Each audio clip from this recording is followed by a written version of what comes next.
This letter that is now in draft form is about to be published, but we've got a copy of it that I want to show here right for you, humanevents.com. So Human Events Media Group, that's the official name of our company, is going to be publishing this open letter to the Honorable Tony F. Graff Jr. of the 4th District Court of Utah County, State of Utah. And it states, Human Events Media Group, a national news organization committed to transparent and accountable reporting, respectfully urges this court to deny any motion to prohibit video, photographic, or live stream coverage of pretrial and trial proceedings in the capital prosecution of Tyler James Robinson for the murder of conservative activist and leader Charlie Kirk.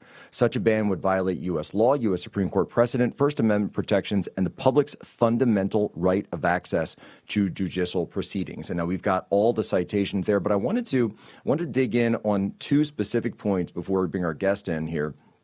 And this is Utah Code of Judicial Administration Rule 4-401.01. And here's what's really interesting.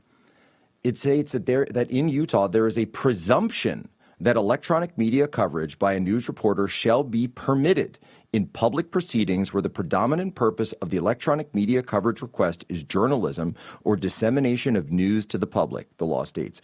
A court may decline to permit cameras if the court determines, quote, there is a reasonable likelihood that media coverage will prejudice the right of the parties to a fair proceeding. So here's the idea that the presumption is already there under Utah law. Now, this is very expensive compared to other states that don't necessarily have this. And so restricting camera access, restricting live streaming, obviously would be a huge problem. And pretrial publicity alone does not justify camera bans. We covered that in this. We're going to publish this all at humanevents.com. And here's a piece that I wanted to put in.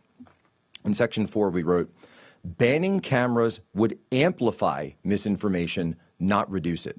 In the absence of official courtroom footage, speculative secondary content on YouTube or AI-generated reenactments, partisan edits would fill the void. This would stand to increase, not decrease, prejudicial distortion. Live, unedited coverage is the most reliable antidote to misinformation, allowing the public to see proceedings as they occur, not as filtered through third-party narratives.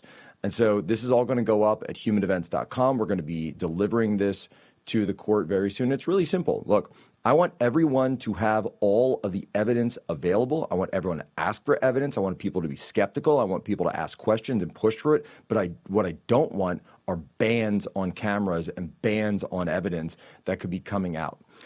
Joining with me to discuss this and other legal matters, Will Chamberlain of the Article 3 Project. Will, what's going on, man? Good to be with you, Jack, as always. So Will, I called you this morning with this crazy idea that we were going to throw together this letter, and we've put it together. What do you think about this question? Right, and I kind of get where the judge is coming from, or I should say, not the judge, but the attorneys are coming from. So their argument is, well, if we allow all this public consumption, he's not going to be able to have a fair trial because this is going to prejudice the jury pool and perhaps create undue interest in the case. And therefore, that's why we should ban cameras. And you also, of course, hear this in federal court as well. What's a good response to that? Well, I think that there's a fundamental presumption that these proceedings are open to the public, right? Courthouses are open; they can be reported on. People show up and report on them all the time, and there's a reason for that. Justice is supposed to be done in public, so that we're confident that the system is transparent and operating as according to law. That's, I think, necessary here. There's an enormous public interest in this trial for obvious reasons. And therefore, there's also an enormous public interest in ensuring that the trial is conducted transparently and scrupulously in accordance with law. So I think that's part of the reason why these proceedings should be public. And the public is right to be interested in this. This was the most high-profile assassination of an American in a very, very long time, probably since Kennedy, actually, in terms of a successful assassination. So it's something we should have the right to see.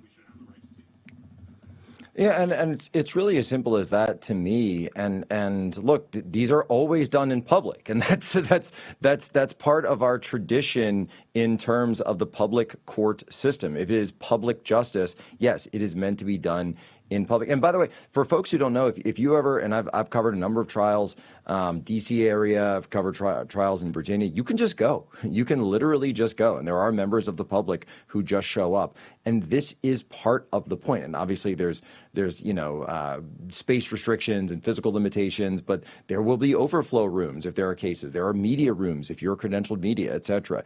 All of this is done from the point of saying that if this person is to face whatever judgment they receive, and in this case, we are talking about the highest possible judgment in the entire world, that yes, actually it should be done in public, or else it's going to, and Will, I wanted to ask your question or get your sense on the other part is if you turn those cameras off in today's society, which is driven with or riven with, AI recreations and all sorts of just anything that anyone can do, I really think it's going to create a much worse environment for the trial. Yeah, so I think a good comparison would be, what went on in the Chauvin trial and the Rittenhouse trials, where you had public live streaming and everybody was able to watch and critique it. In general, I think the judges in both of those cases did really well. If you actually look back and think, I don't necessarily approve, I don't like the outcome of the Chauvin case. I think Chauvin was innocent, but I don't think the judge did anything obviously wrong in terms of the way he was handling evidence, at least nothing that comes to mind. And I certainly think the judge in the Rittenhouse case did a great job. So compare that to how the judges conducted themselves in the state court trials of President Trump, both in the civil matter involving his organization that Letitia James brought and in the criminal trial for the false statements. I think that those judges, both of them, were wildly out of pocket. And I think part of the reason they were able to behave so out of pocket is because they didn't allow the proceedings to be live streamed and their decisions to be critiqued so aggressively. And another one, by the way, recently, to take politics out of it in a sense, is the Brian Kohberger trial, which took place up in Idaho, the murder of those 4 sorority girls. This was a case that generated enormous public interest. There was a huge amount of publicity surrounding it, and yet there was no problem whatsoever with people being able to have access to that case, and it didn't affect the outcome of the case one way or the other. Yeah. I think what's the big fear? What are you trying to protect with any sort of limitation on publicity or limitation on the ability of people to describe what's happening in the courtroom? Well, you're trying to protect the integrity of the jury. And you're trying to protect the extent to which the jury is considering evidence that's not been admitted into the record.